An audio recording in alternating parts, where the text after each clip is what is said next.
Good morning to all. Welcome back to Gehlot life science classes.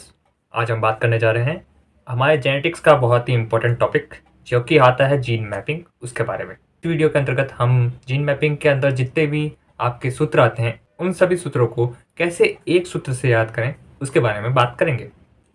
तो अब हम शुरू करते हैं और हम बात कर रहे हैं आपके जीन मैपिंग के बारे में। जब हम जीन मैपिंग की बात करते हैं तो जीन मैपिंग के अंतर्गत बहुत सारी टाइप की मैपिंग आती है। जैसा कि हमें पता है, सबसे पहले आती है आपका लिंकेज की मैपिंग,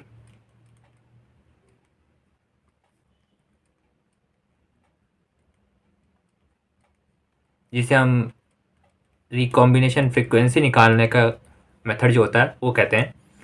सेकंड जो आती है आपकी होती है 2 पॉइंट क्रॉस।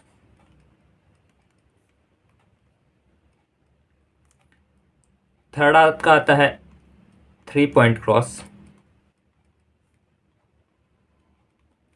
इसी प्रकार फोर्थ आपका आता है मैपिंग के अंतर्गत टेट्राड एनालिसिस। जब टेट्राड एनालिसिस आता है तब टेट्राड एनालिसिस के अरेंजमेंट के अनुसार ये दो प्रकार का हो जाता है। एक होगा एस्कस टाइप में और दूसरा होगा अनअरेंज टाइप में। तो इस प्रकार यहाँ पे दो फॉर्मूले जो होते हैं आपको देखने को मिलते हैं। तो यहाँ पे जो जीन मैपिंग है तो इसका लिंकेज वाले का अलग फॉर्मूला होता है, 2 पॉइंट का अलग होता है, 3 पॉइंट का अलग होता है। टेट्राड एनालिसिस के दो फॉर्मूले आते हैं। जब हम इन सारे फॉर्मूलों की बात करते हैं तो हमें बहुत ही कन्फ्यूजन रहता है कि कौन सा फॉर्मूले को कैसे याद रखें, और इतने सारे फॉर्मूले हैं इन्हें याद रखना भी मुश्किल हो जाता है। तो हम क्या करते हैं, इन सब के लिए एक मेन और बेसिक फार्मूला जो होता है उसको याद रखते हैं, जो कि आपका लिंकेज के लिए भी और 2 पॉइंट क्रॉस के लिए बहुत ही इजीली यूज में आता है। जिसके अंतर्गत हम क्या करते हैं कि किसी भी डिस्टेंस निकालना हो या रिकॉम्बिनेंट फ्रिक्वेंसी निकालनी हो या फिर आपको दो जीन के बीच में डिस्टेंस निकालना हो, तो इसके लिए क्या करना है, इसके लिए आपको दो चीज़ें पता होनी चाहिए। एक होता है आपको रिकॉम्बिनेंट,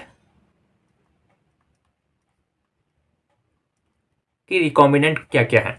मतलब कि जब हम क्रॉसिंग ओवर की बात करते हैं तो क्रॉसिंग ओवर के बाद में जो प्रोडक्ट बनता है, मतलब दो जीन बनते हैं जिसके अंतर्गत एक जीन के अंदर दूसरा पार्ट होता है, दूसरी जीन के अंदर दूसरा पार्ट होता है, तो वो चीज़ जो होती है आपके रिकॉम्बिनेंट कहलाती है। जिस प्रकार की अगर हमारी ये दो जीनें हैं, एक ये ब्लैक कलर में दिख रही है, एक ये रेड कलर में दिख रही है, जब इसका आपका क्रॉसिंग ओवर यहाँ से होता है, ठीक है, तो यहाँ पे आपका क्या हुआ, क्रॉसिंग ओवर होने के बाद में हमें जो प्रोडक्ट मिलेगा इसके अंदर यहाँ पे रेड लाइन दिखने को मिलती है, और ये जो क्रॉस ओवर होता है इसके बाद में इनके जो पार्ट्स होते हैं वो एक्सचेंज हो जाते हैं। इस चीज़ को हम कहते हैं, ये क्या है, ये आपके रिकॉम्बिनेंट है। अब रिकॉम्बिनेंट का जो नंबर आएगा वो आपको यहाँ पे रखना है। नीचे आपको जो टोटल नंबर दे रखे हैं, जो आपकी सारणी आती है उसके अंदर आप नीचे टोटल करेंगे तो सारा टोटल आ जाता है रिकॉम्बिनेंट फॉर सबका, तो वो आपको लिखना है। उसके बाद में यहाँ पे इनको 100 से गुना कर देना है। तो ये आपका बन जाता है कि आप इससे डिस्टेंस और रिकॉम्बिनेंट फ्रिक्वेंसी निकाल सकते हैं।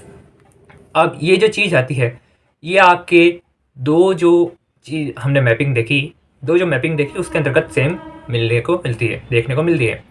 जैसे कि आपका लिंकेज हुआ जिसके अंदर आपका रिकॉम्बिनेशन फ्रिक्वेंसी आती है, तो वो आपको यहाँ पे इस सूत्र से निकल जाएगी। साथ साथ में यहाँ पे आप देखें तो यहाँ पे आपका जब 2 पॉइंट क्रॉस की बात करेंगे तो वो भी इस फॉर्मूला से निकल जाएगा, आराम से कैलकुलेट हो जाएगा। क्योंकि 2 पॉइंट क्रॉस के अंतर्गत क्या होता है कि हम ए और बी, ये दो जीन हैं, इसके बीच का डिस्टेंस कैलकुलेट करते हैं कि कितनी दूरी दूरी पर होंगी, ठीक है। तो इस प्रकार यहाँ पे चांस चलता रहता है इन दोनों के बीच में। अब बात आती है हमारी 3 पॉइंट क्रॉस की। देखिए, जब हम 3 पॉइंट क्रॉस की बात करते हैं तो यहाँ पे एक चीज़ नई इंट्रोड्यूस होती है जिसे हम कहते हैं डबल क्रॉस ओवर। यानी क्या होता है कि यहाँ पे तीन जीन होगी, जैसे कि ए, बी और सी, तीन जीन है, तो यहाँ पे तीन जीनों की बात की जाती है। लेकिन यहाँ पे भी जब हम बात करेंगे डिस्टेंस निकालने की, तो डिस्टेंस हमेशा निकलती है दो जीन के बीच में। तो यहाँ पे ये चीज़ें आपको याद रखनी है। अब यहाँ पे दो प्रकार के आपको क्रॉस ओवर देखने को मिलते हैं। एक होता है डबल क्रॉस ओवर, यानी कि यहाँ पे इस प्रकार की अगर जीन है तो इस प्रकार की जीन है तो ये क्रॉस के बाद में ए बी सी कुछ इस प्रकार की जीन देखने को मिलती है, मतलब कि बीच वाला पोर्शन जो होता है वो चेंज हो जाता है। तो इस प्रकार हम कहते हैं इसे ये डबल क्रॉस ओवर होगा, क्योंकि इसके अंतर्गत क्या होगा, ऐसी दो जीनें होगी, फिर ये जाएंगे फॉर हम ऐसा कुछ देखते हैं कि यहाँ पे ऐसा फॉर्मेशन होता है और ये एक्सचेंज होता है, इसे हम डबल क्रॉस ओवर कहते हैं। ठीक है, तो ये डबल क्रॉस ओवर हो गया। तब डबल क्रॉस ओवर से बने हुए जितने भी हमारे पास नंबर आएंगे उसको लेना है आपको, और साथ में आपका सिंगल क्रॉस ओवर को लेना है। जैसे अगर हम ए और बी जीन की बात करें तो इसके बीच में जो सिंगल क्रॉस ओवर होगा, मतलब कि अगर यहाँ पे स्मॉल ए है स्मॉल बी है, तो इन दोनों के बीच में जो क्रॉस ओवर होगा उससे कितने आपके प्रोडक्ट मिले, प्रोजेनी मिली, उसके नंबर को आपको लेना है। अब ये दोनों नंबर लेंगे तो इसको आपको कैलकुलेट करना है कि ए और बी का क्या है, डिस्टेंस निकालना है। तो डिस्टेंस के लिए आपको क्या करना पड़ता है, डबल क्रॉस ओवर और सिंगल क्रॉस ओवर को जोड़ना है, नीचे आपको टोटल लगाना है, टोटल कितनी प्रोजेनी मिली सारी, और आपको यहाँ पे 100 से गुना कर देना है। तो ये आपका फॉर्मूला आता है। अब ये फॉर्मूला जो है ऊपर वाले जो आपके लिंकेज मैपिंग है और आपका सीधा सा रिकॉम्बिनेंट फ्रीक्वेंसी और डिस्टेंस निकालने वाला था उससे कैसे मैच होता है, क्योंकि देखिए जो आप डबल क्रॉस ओवर की बात कर रहे हैं तो इसमें भी जीन चेंज हो रही है, मतलब ये क्या हो रहा है, रिकॉम्बिनेशन ही हो रहा है। तो यहाँ पे दोनों क्या होंगे, किसका टाइप होंगे, रिकॉम्बिनेशन का। तो यहाँ पे भी सीधा सा फॉर्मूला अगर आप याद रखें, आपको बस इतना से याद रखना है कि डबल क्रॉस ओवर की बात आएगी तो वहाँ पे आपको double cross over single cross over दो ऐसा टर्म यूज़ करनी है और वहाँ पे उन दोनों को ज्वाइंट करना है। तो यहाँ पे टोटल बात तो रिकॉम्बिनेंट अपॉन टोटल इंटू 100 की ही आती है, कि इससे ही आपका सारा का सारा फॉर्मूला जो होता है सॉल्व होता है। अब हम बात करें कि हमारा सबसे लास्ट वाला टेट्राड एनालिसिस, कि टेट्राड एनालिसिस जो होगा उसके अंतर्गत क्या होता है। अब टेट्राड एनालिसिस के अंतर्गत हम अरेंजमेंट के अनुसार दो चीज़ें देखते हैं। एक ऐसा एस्कस रूप में हमें देखने को मिलती है, ठीक है, तो उसके अंतर्गत क्या होगा, इसके अंतर्गत सूत्र लगेगा, उसके अंतर्गत हमें एक नई चीज़ देखने को मिलती है। जैसे कि यहाँ पे सेकंड जो डिवीज़न में सेग्रीगेशन होगा उसके अनुसार यहाँ पे देखने को मिलता है। अब वो सेकंड डिवीज़न में क्रॉस ओवर कैसे होता है वो देखिए। तो उसके अंतर्गत क्या है कि जब ये आपकी एक जीन है और ये आपकी दो जीनें हैं, ठीक है, अब यहाँ पे इनके बीच में क्या होता है कि क्रॉस ओवर हुआ, ठीक है। तो क्रॉस ओवर होने के बाद में आपका जो प्रोडक्ट मिल रहा है वो देखिए, तो उस प्रोडक्ट में यहाँ पे ये चीज़ देखने को मिली आपको और यहाँ पे आपको इस प्रकार से देखने को चीज़ मिल रही है। अब यहाँ पे ये टोटल कितने हैं, ये टोटल 4 हैं, ठीक है, लेकिन यहाँ पे जो रिकॉम्बिनेंट है वो कितने हैं, ये 2 हैं, मतलब कि रिकॉम्बिनेंट कितने हैं, हाफ रिकॉम्बिनेंट है, ठीक है। तो यहाँ पे यही फॉर्मूले में आ जाता है कि यहाँ पे इतना सा मॉडिफिकेशन है। जब रिकॉम्बिनेंट की बात करते हैं हम, तो यहाँ पे हम हाफ SDS यानी कि सेकेंड डिवीज़न सेग्रीगेशन की बात करते हैं। सेकेंड डिवीज़न सेग्रीगेशन में हमने देखा कैसे मिल रहे हैं हमें, कि दो पेरेंटल टाइप के ही मिल रहे हैं, लेकिन जो रिकॉम्बिनेंट है उनको लेना है, इसलिए हम उस संख्या को क्या कर लेते हैं, हाफ कर लेते हैं, ठीक है। हाफ SDS और अपॉन आपका टोटल लगाना है, इनटू आपको 100 करना है, और इस प्रकार आपको क्या मिल जाएगा, आपका आंसर मिल जाएगा, ठीक है। अब हम बात करें कि टेट्राड एनालिसिस में जो हमारा सेकंड टाइप है जिसे हम कहते हैं अनअरेंज, ठीक है, तो उसमें क्या होगा, उसमें दो फैक्ट नए जुड़ते हैं। अब वो फैक्ट क्या है, देखिए, एक आता है आपका इसके अंतर्गत टेट्रा टाइप और दूसरा आता है आपका नॉन पेरेंटल डाई टाइप, ठीक है।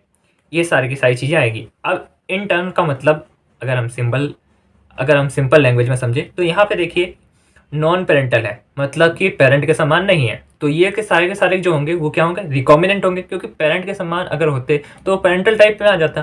क्योंकि ये पेरेंटल टाइप नहीं है तो सारे के सारे क्या हो रहे हैं, यहाँ पे आपको रिकॉम्बिनेंट की बात हो रही है। ठीक है। और टेट्रा टाइप क्या है, टेट्रा टाइप अभी हमने ऊपर देखा कि टेट्राड एनालिसिस में क्या था कि आधे जो बन रहे थे वो क्या बन रहे थे, वो आपके बन रहे थे रिकॉम्बिनेंट, और आधे जो बन रहे थे वो आपके क्या बन रहे थे, पेरेंटल टाइप बन रहे थे। जब हम ऊपर जो सूत्र के अंतर्गत रखेंगे रिकॉम्बिनेंट, तो रिकॉम्बिनेंट ही लेंगे, तो रिकॉम्बिनेंट ये तो सारे आ जाएंगे और यहाँ पे ये आधा आएगा। ठीक है, क्योंकि इसकी संख्या के आधे आएंगे, क्योंकि आधे पेरेंटल टाइप में जा रहे हैं। तो यहाँ पे हम सूत्र को लिखते हैं हाफ टेट्रा टाइप, ठीक है, जिसे हम टी के नाम से देख लेते हैं, हाफ टी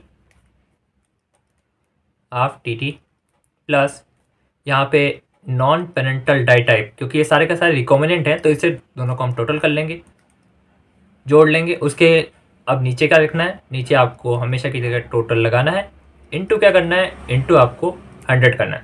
इससे क्या होगा, इससे आपका आंसर आ जाएगा। तो ये सारे जो सूत्र थे इसके अंतर्गत देखिए यहाँ पे ये क्या है, ये सारे की सारी चीज़ जो है रिकॉम्बिनेंट है, नीचे क्या आ रहा है, टोटल आ रहा है। तो आपको एक ही सूत्र याद रखना है, एक ही फॉर्मूला याद रखना है कि ऊपर रिकॉम्बिनेंट आएगा, नीचे टोटल आएगा, इनटू 100 करना है। अब आप टेट्राड एनालिसिस में देखें तो यहाँ पे आपको इसके अंदर का देखने को मिलेगा कि अगर अनऑर्गेनाइज टाइप में देखने को मिल रहा है तो उसके अंतर्गत आपको दो टाइप देखने को मिलते हैं, टेट्रा टाइप और नॉन पेरेंटल डाई टाइप। ठीक है, टेट्रा टाइप का आधा लेना है और आपका नॉन पेरेंटल वाले सारे रिकॉम्बिनेंट होते हैं तो उसे जोड़ लेना है। अब बात आती है टेट्राड एनालिसिस वाले के अंतर्गत, जिसके अंदर एस्कस फॉर्म में दिख रहा है तो उसके अंदर हाफ एसडीएस करना है, मतलब कि रिकॉम्बिनेंट लेने, क्योंकि टोटल है, टोटल में से दो तो पेरेंटल टाइप है, दो आपके क्या होंगे, रिकॉम्बिनेंट होंगे। रिकॉम्बिनेंट आधे हो रहे हैं, इसलिए यहाँ पे हमने क्या करा, हाफ एसडीएस करा, सेकेंड डिवीजन सेग्रीगेशन वाला लिया है। ठीक है, अब यहाँ पे 3 पॉइंट क्रॉस ओवर के अंतर्गत क्या होता है कि दो चीज़ें हैं, डबल क्रॉस ओवर और सिंगल क्रॉस ओवर। जो हमारी दो जीन आ रही हैं उसके अंतर्गत क्या देखना है आपको, एक तो देखना है कि भाई जो आपका सिंगल क्रॉस ओवर कितना है उसको जोड़ना है, डबल क्रॉस ओवर कितना है उसको जोड़ना है। अब डबल क्रॉस ओवर तो दूसरी जीन में जाओगे तो भी सेम रहेगा, लेकिन जो सिंगल क्रॉस ओवर की जो वैल्यू होगी वो उसकी जीन के अनुसार अलग अलग हो जाएगी। जैसे ए बी की डिस्टेंस के अंतर्गत कितना आपका सिंगल क्रॉस ओवर हो रहा है और बी सी के अंतर्गत कितना सिंगल क्रॉस ओवर हो रहा है, तो वो दोनों वैल्यू जो आएगी वो अलग अलग होगी। तो ए बी के निकालने के टाइम में हम ए बी का जो डिस्टेंस आएगा, मतलब कि जो डिस्टेंस की वैल्यू आएगी उसके अंतर्गत हम ए बी का रिकॉम्बिनेंट देखेंगे जो कि सिंगल क्रॉसओवर का होगा। तो वहाँ पे ये चीज़ आपको रखनी है। ठीक है, और आपका 2 पॉइंट क्रॉस और लिंकेज के अंतर्गत तो सिंपल सा है, रिकॉम्बिनेंट अपॉन टोटल इंटू 100 कर देना है, इससे आपका आंसर आ जाएगा। तो सेम बेसिक सूत्र तो यही है कि आपको रिकॉम्बिनेंट निकालना है, नीचे टोटल करना है, इंटू 100 कर देना है, जिससे आपका आंसर आ जाएगा। और इसका मॉडिफिकेशन देखने को मिलते हैं जो कि आपको 3 पॉइंट क्रॉस के अंतर्गत देखने को मिलेगा, आपको टेट्राड एनालिसिस में देखने को मिलेगा। बाकी सब जगह यही सेम चीज़ देखने को मिलती है। तो हमें दो चीज़ें याद रखनी है कि 3 पॉइंट में क्या करना है और टेट्राड एनालिसिस में क्या करना है। तो ये दो चीज़ें अगर आपने याद रख ली तो आपका सारे का सारा जो इसके क्वेश्चन आएंगे वो आपको ईजिली सॉल्व हो जाएंगे, क्योंकि यहाँ पे सूत्र लगाना होता है और आंसर प्राप्त करना होता है। आई होप्स आपको ये सारी चीज़ें समझ में आई होगी, अगर नहीं आई तो कमेंट करके बताइएगा। साथ साथ में इस वीडियो को लाइक शेयर जरूर कीजिएगा अपने फ्रेंड्स के साथ में, ताकि ऐसे ही वीडियो हम और बनाते रहें और आपको देखने को सारी चीज़ें मिलती रहें। Thank you.